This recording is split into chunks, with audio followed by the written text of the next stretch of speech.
Hello and welcome to Humans of Growth, where we talk about the stories and strategies behind business growth and development. I'm your host, Ali Hathcock, and today's episode is sponsored by Parison Network, the new way for businesses to get connected to the perfect fit marketing agencies without any of the Google deep dives and guesswork. If you're looking for marketing support and don't know where to turn, Parison Network has you covered. You can go to parisonnetwork.com to schedule a free consultation today. Today's guest is Deji, the CEO of Lendsqr. Lendsqr is a end-to-end landing as a service platform that empowers people to launch and scale loan businesses quickly and affordably. Deji, welcome to the show. So much, Ali. Great to be with you. Absolutely. So I introduced the professional side of you, but I would love to hear in a couple sentences, who are you as a human? What is bringing you joy today? Thank you so much, right? That side of us, right, is always interesting, sometimes messy. But what brings me joy is my work. Um, I literally drag myself from my desk every day to go to sleep. And the reason why I do it, I feel privileged to be doing what I'm doing because if I get to do it well, it should kind of have like effect on me hundreds of millions of people because we are building the software that will allow credit to be available for those who normally wouldn't have easy credit. So you take less developed countries, you take even developed countries like North America, Europe, where you have a lot of immigrants or those with poor credit, and those who want to serve them are not the big banks, and yet they need the software to be able to do those things. So we're providing the software. This gives me purpose and ultimately should give me money down the line. I That's my love job. I love that. So, what was like the aha moment that you experienced that kind of sparked the idea for Lendsqr? Take me back to that moment and let's go into the story behind that. Awesome. So we normally internally we call ourselves the Shopify for lenders, right? Okay. And a lot of time when you look at Amazon, they control like 45% of e-commerce in North America. And everybody thinks you can't compete with Amazon. Look at their beautiful technology.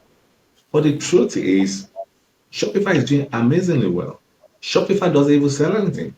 But Shopify has enabled millions of mom and pop websites, even bigger websites, to be able to compete with Amazon on better experience, better products.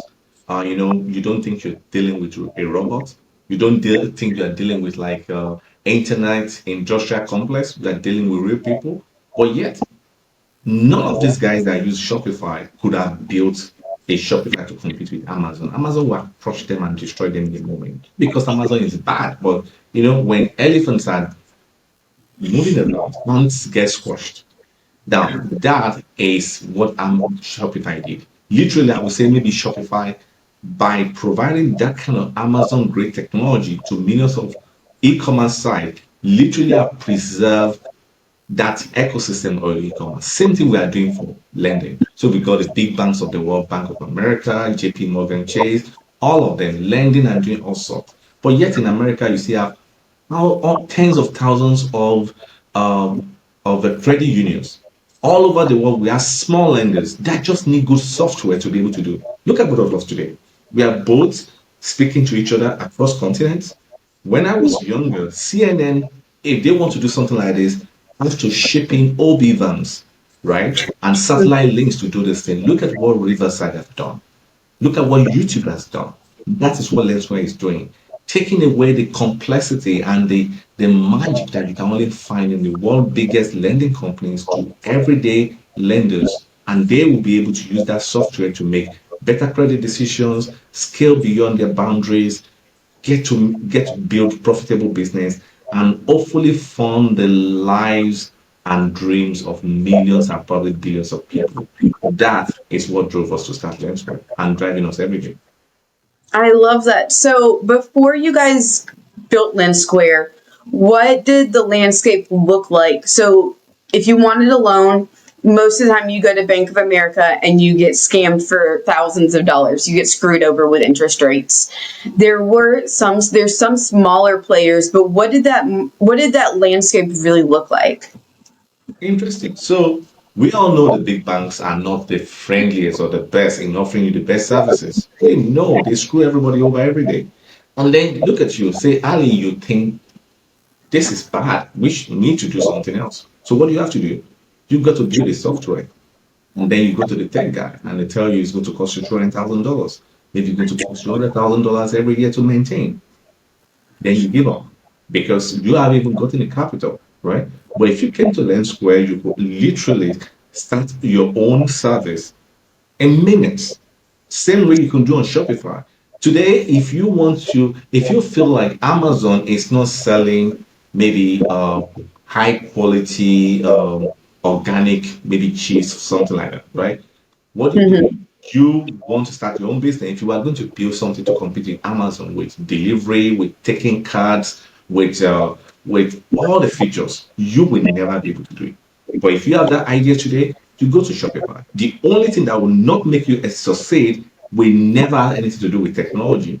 And when you're going to succeed, you can run without having to worry about tech. So that's the same thing we're offering. So the next credit union who wants to expand beyond the county, the next lender in Africa who just wants to offer something better, the next person who just wants to do impact credit for immigrants, for young women, for mothers, can build their own lending business as long as they have the license and the capital without having to worry about technology. Technology is everything these days. So I love that. So you guys are the Shopify for the lending world, but absolutely, better. we are. Absolutely. I love it. So what was when you were building the company day 1 through 30, what was the biggest bet that you made that paid off or maybe didn't pay off? Um, Doing it was so here's the thing. I tried to do this many times and I kept screwing it up. But unfortunately, I don't know what I am. Sometimes I ask myself if I was some kind of cockroach that just survived Holocaust because uh, I knew how to solve this problem. I felt the urge. My daughter encouraged me anyway. She literally pushes me into anything. And then with the first iteration didn't work. The next iteration didn't work. And then we went through like almost five iterations before we got what worked. What we just couldn't give up. We just kept going at it until we got it right. So that's what really happened. It was difficult, but we Hmm. knew that look, if we stop doing this, who was going to do it? Right. And today we've got like 7,000 lenders, serving like 2.8 million customers. Those early days are now so far in our memory, but sometimes I try digging them up just to remind myself how far we've gone. I love that. What, so your daughter was continuing to tell you to like keep going, keep going. Was there a part of you that wanted to quit and go back to what you were previously doing? Also, so I've only worked in Lendsqr right now for 3 years. When I started Lendsqr, I used to be a partner, driving venture investing in one of the largest financial services group in Africa. So I was doing this by the side. So it was when it got to something sizable that I decided to jump ship and I raised a tiny amount. That's what I did. So, and I also feel like at the time when I was working as a partner, I was investing all over the world and trying to deal with running a business, dealing with my principals, the family office. I knew that wasn't also giving enough attention, but I wanted to prove a product market fit before I jump ship finally. So I feel like that delayed things a bit, right? So if I could go back in time, what would I have done differently? I think today I posted that maybe I would have paid more attention into supporting some of the young people working with me because looking back right now, I don't think with the kind of time lens it takes for me, I don't think I gave it enough when I started. But then maybe it would have been difficult to give it that much if I was doing something else. So you know what? Hindsight sometimes can be 2020 vision, right? But I know Yep. if I could go back in time, I would probably I would dodge some of the things that's the problem with time travel, right? If you go back in time, you want to dodge your mistakes, but the truth is you end up creating new ones. But maybe sometimes some of these mistakes are the journeys you have to pass through. But I'm glad Yep. I didn't know. I'm so happy that I didn't know it could be this hard because maybe I would have started.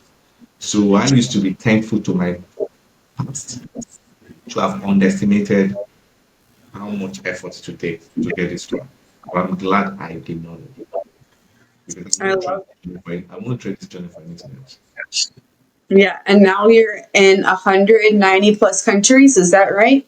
Yes, we are available in 190 countries apart from North Korea and Vatican now. Do we have customers in every country? No, but we are actually set up for that.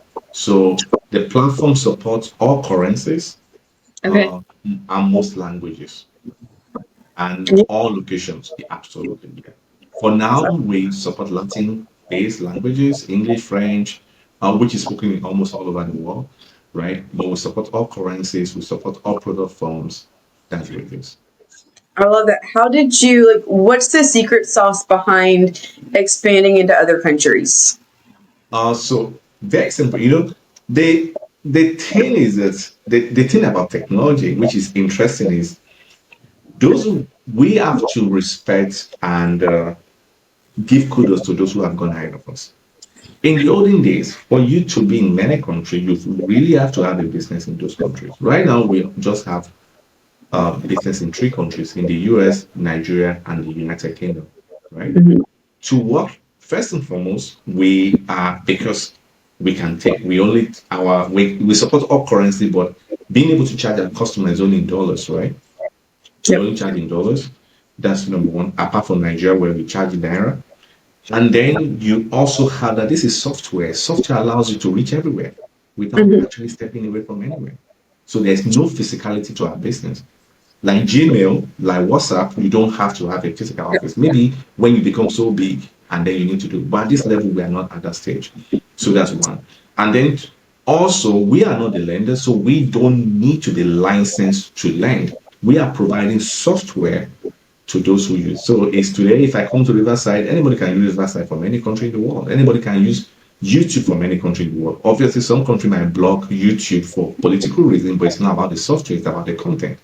So that's how we're able to do it. We also have our website. We have a page for every single country in the world, apart from the Caribbean, where we have one page for the entire Caribbean.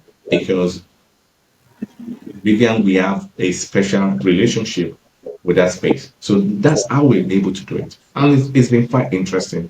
And by the way, software has made it so the kind of powerful software we have these days, like with AI and the rest of it, have made engaging with customers in other places so blissfully easy. You've got AI that can do translation very well. Mhm. You've got ChatGPT that can allow you to do very deep research in countries that you can't locate on the map, right? It's kind of interesting. So when we get on a call with a customer from different country, we engage, we go ahead and do our research, and then we engage with them. We know the competitors, we know the regulations. When we speak to them, they're always so impressed. Like, have you guys been here before? I somewhere in the back of my mind, I say, don't tell us to show you where you are on the face, But that is how we've done it. And this leads to how much work other people have done ahead of us. We wouldn't be here today without the cloud technology like Amazon, without video technologies like Riverside, without technologies like from AI for research. Like research became so easy. When I was younger, to do research on anything, you used to take blood. You go from site to site, you read so many scientific papers. Now, these days, Yep. it's so easy to be successful these days if you are bent on being successful. Yeah, I love that. What has marketing looked like for you guys? So marketing, interesting. When we started, we went through the traditional marketing route. Our name is Lendsqr, so we try all the marketing gimmicks, and then we will do ads on Google, on Facebook, and then we have tons of people from all over the world asking for loans. But we're not lenders. Apparently, all over the world, nobody pays attention. If it looks like lend, maybe it looks like a loan. And then Mhm. we stopped. We said we are not going to win this. We got in different consultants working with us, the same results.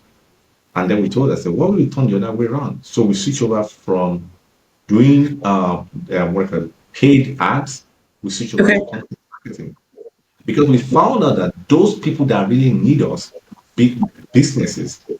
Businesses are more structured in how they look for things. So I want to be in learning software, I'm doing research. So we start creating tons of content. So we went full SEO content engine. And then I use LinkedIn a lot. Like I don't even show my software that much. I just want people to know that this is what this guy does.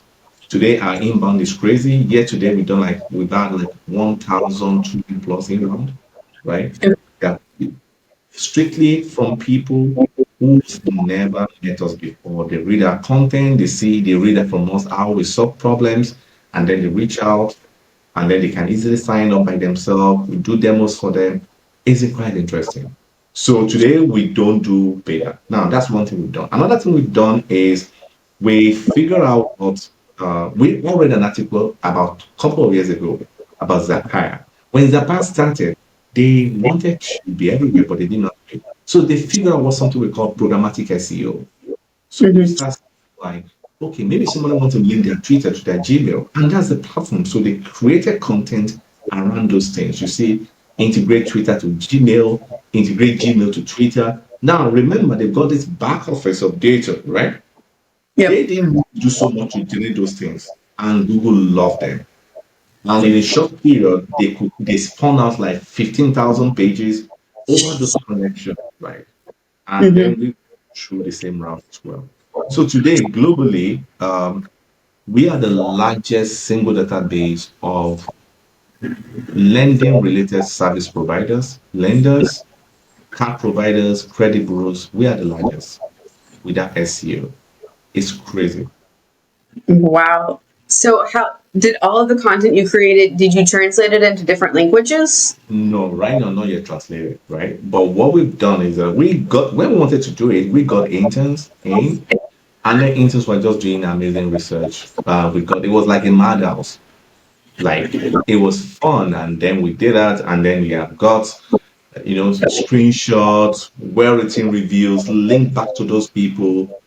Now we have an idea of what country is hot for what. So by when we saw this thing, that's what now made us to say, okay, while we're available in all the countries, this year we are facing only 20 priority countries, and that helps us a lot because we know where the traffic is coming from, and then we Okay. just went to that. So you focus. Yes, that's how. So we do marketing a lot, and so organic marketing, because the good thing about organic marketing is also sustainable. If you're Mhm. doing paid, if your business is based on paid, you kind of build your content not for people searching, but just to grab people's attention. And the moment you take that spend away, your entire stuff crashes. We feel like paid ads should be built on top of something that's already good. So you have a good organic platform, and then you use paid ads to kind of accelerate that. That's what we plan to do. I love it. So essentially using ads not to, yes, to grab people's attention, but really to push thought leadership content. Absolutely. So, but we haven't started the ads, but we'll probably be doing that from next year. So last year and this year is laying down our content marketing engine, right? Our Okay. processes and flows. And so on a typical month, we do about 23 articles, 24 articles, right? Okay. Across different countries. Yeah. And recently we found out that even when you chat with ChatGPT and you ask for sources, we are powering many of those things as well. Those Okay. So you're showing up now in Chat GPT searches. absolutely. I love that. So are you still, a lot of companies I've talked to, they're switching their SEO, their content to be focused on how do I get picked up by search engines versus, or sorry, how do I get picked up by Chat GPT and all these LLM models versus how do I get picked up by Google, by Bing, by Yahoo? Where is the focus for you guys? I think for us, it's both of them. But because ultimately, what you find in Google, if it's good enough, it's also going to be good enough for ChatGPT. Now, look at this. But if you want to use ChatGPT or Anthropic or Claude or Yep. any, you solve a problem. Oh, I want to be a lender, right? Which is the best platform for me? Ultimately, ChatGPT haven't ingested because you're just telling me that this is how to be a lender really means nothing if you really want to be a lender. The next thing is that what software should I use? Ultimately, those who provide the best software will be the best signals to any LLM as well. So it just makes sense to write better and and solve real problems. In fact, this time around, this is where unless ChatGPT start doing ads, we Yep. think if we write better, we have a better advantage over established players who have more money to just blast apps. Because Mhm. within LLMs right now, Claude, DeepSeek, OpenAI, Gemini, there's no ads. It is just pure content, and that's where we will have advantage. I love that. And I think that's smart. And it's all about, can you write better? It's not how do we feed the AI, it's how do we write better content. Yeah, absolutely. Because AI is smart enough to actually understand context. So if you write better, it can compare. Yeah. Yep. I love it. What's the thing, or what's the dream for Lendsqr 3 to 5 years from now?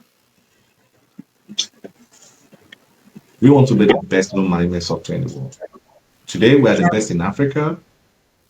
Okay. Well, in 5 years, we want to be the best in the world. But let me now tell you the scary part. If being the best in the world is like 1,000 kilometers or 1,000 miles, being the best in Africa is just 20 miles. Okay. So the journey is still very far. There are great software that are way better than us right now, none cheaper than us at our price point, our value props, but way better than us. And we're going to be better than every single one of them because we are so obsessed about being the best. Now, Okay. we are not perfect, but we have perfect obsession with being the best. I love that. What if you could pick any country that you would want to be in outside of Africa, where do you want to be?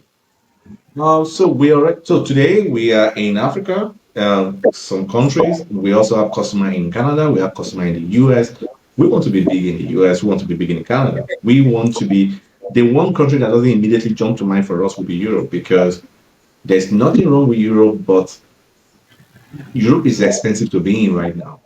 Mm-hmm. So beyond Africa, North America, Latin, and Southeast Asia, that's what we want to be. Maybe Europe might be in 5 years' time. We can still be the best in the world without being in Europe right away because we know how we benchmark ourselves against other competitors that our customers get to see. We're environmentally aware. We know who our customers talk to. In fact, every single customer that comes to us, we have this question like after we finish solving their problem, we ask them, how did you find us? Right? Why did you come to us? Because that signals to us what we're doing right? And then we keep to do more of that, right? Many people find us on maybe on Captura, on Gartner, some people just do straight research. Some people find us on ChatGPT actually, Yep. and that's the way it is. I love it. So, if you could go back and tell the past version of yourself anything before starting Lendsqr, what would it be?